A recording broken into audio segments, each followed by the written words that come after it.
Buenas tardes, mi nombre es Miguel Ángel Ovalle, matrícula 2003-0676, estudiante de Derecho del programa PAES de la Universidad Católica Nordestana.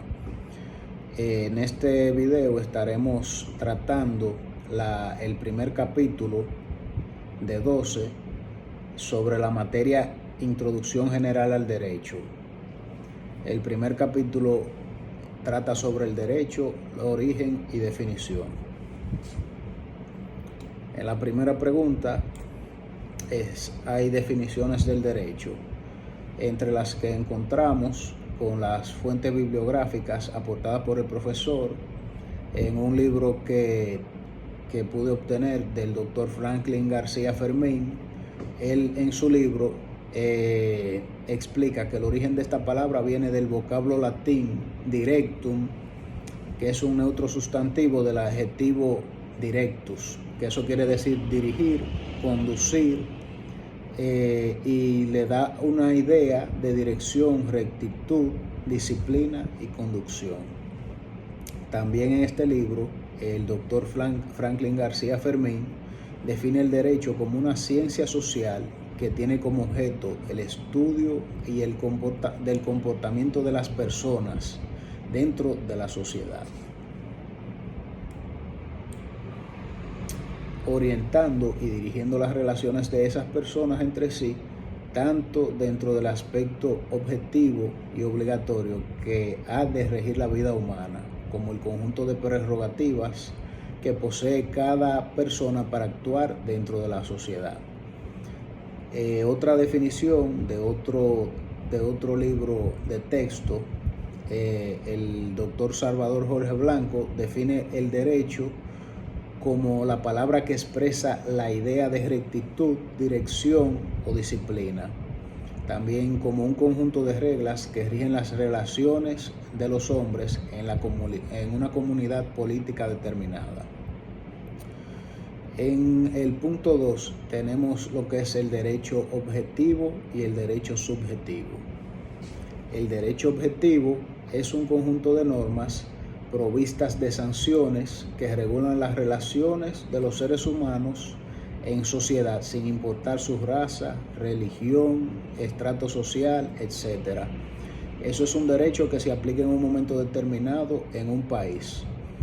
El doctor Franklin Fermín en su libro pone un ejemplo que es, por ejemplo, cuando se habla de derecho dominicano o derecho laboral o derecho civil dominicano, que se refiere a las normas jurídicas que se imponen en este territorio nacional y sus normas que regulan las relaciones entre las personas que prestan servicio a otras bajo subordinación.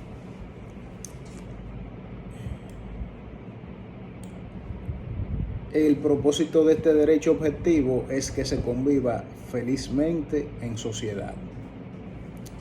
Por otra parte, el derecho subjetivo se define como la facultad que tiene la persona para actuar dentro de la sociedad y con respecto a las demás personas, a sus semejantes.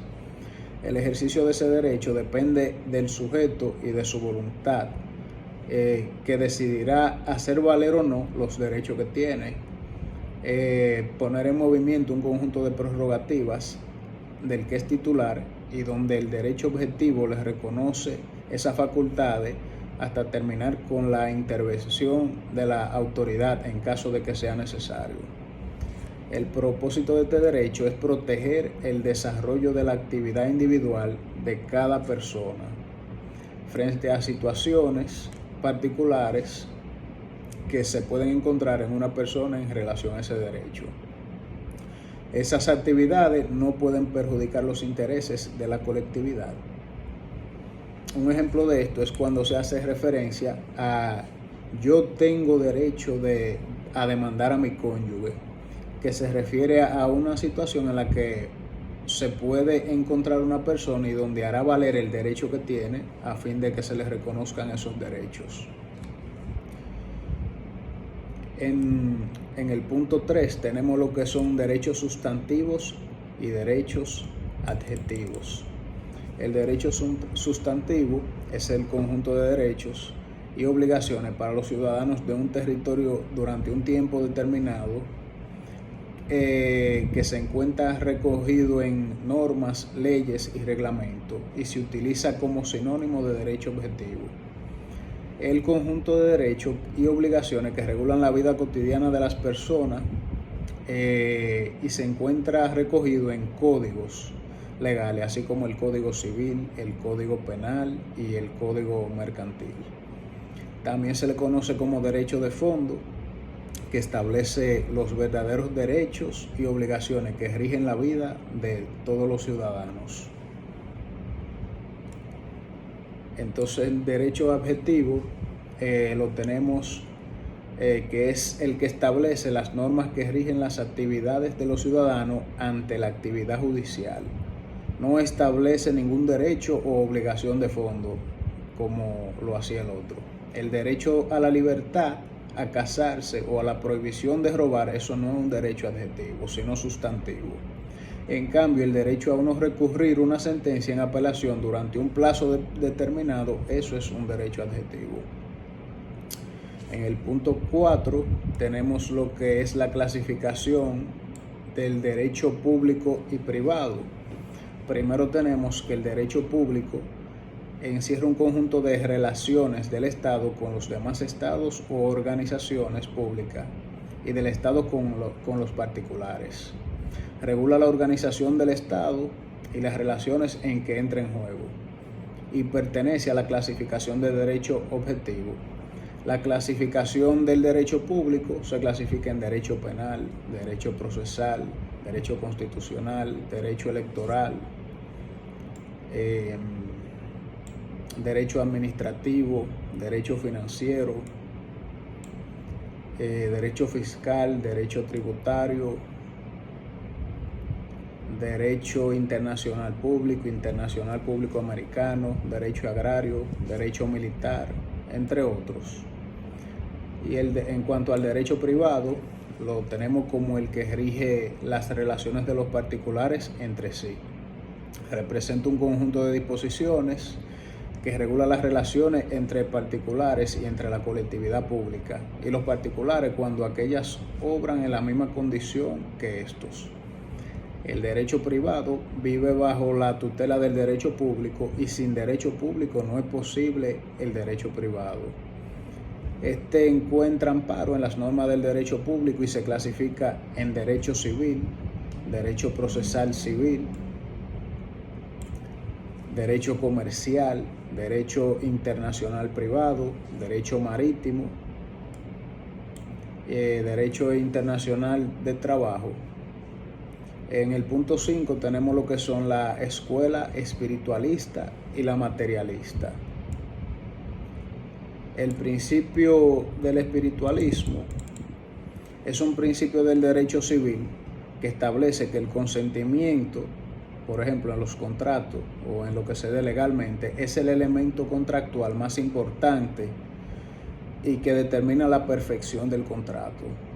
Se relaciona con el principio de autonomía de voluntad, ya que establece que el consentimiento como elemento fundamental del contrato parte de la existencia de una voluntad para dar consentimiento y termina en la autorregulación de las relaciones jurídicas del individuo, en combinación con el principio contractus lex. Luego le voy a decir de qué trata ese principio. Tenemos el principio materialista, que es la doctrina filosófica que postula que la materia es lo primario y que la conciencia existe como una consecuencia de un estado organizado de esa, lo que produce un cambio cualitativo. En cuanto al pensamiento humano y el mundo que nos rodea, la cognoscibilidad de ese mundo, el materialismo afirma que el mundo es material y que existe objetivamente, independientemente de la conciencia. La conciencia y el pensamiento en esta se desarrollan a partir de un nivel superior de organización de la materia, en un reflejo de realidad objetiva. El materialismo sostiene que la materia no fue creada de la nada, sino que existe en la eternidad y que el mundo y sus regularidades son cognoscibles por el ser humano, ya que se puede demostrar la exactitud de ese modo de concebir un proceso natural, reproduciéndolo nosotros mismos, creándolo como un resultado de esas mismas condiciones, poniéndolo al servicio de nuestros propios fines. En el 6 tenemos lo que es el derecho positivo o ideal. El derecho positivo es el conjunto de normas impuestas al individuo bajo la sanción de la fuerza pública.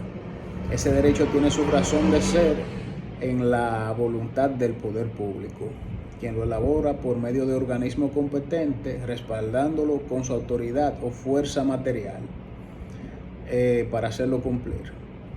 El derecho natural vale por sí mismo, se percibe en un esquema justo y su conjunto de normas no dependen de factores externos, mientras que el derecho positivo está condicionado por la concurrencia de requisitos exigibles para su validez.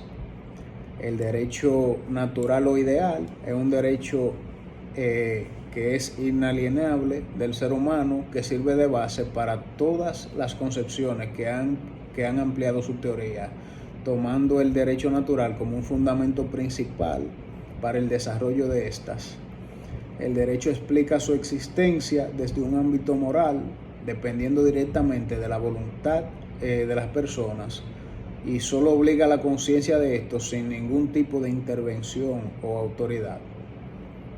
Eso es todo.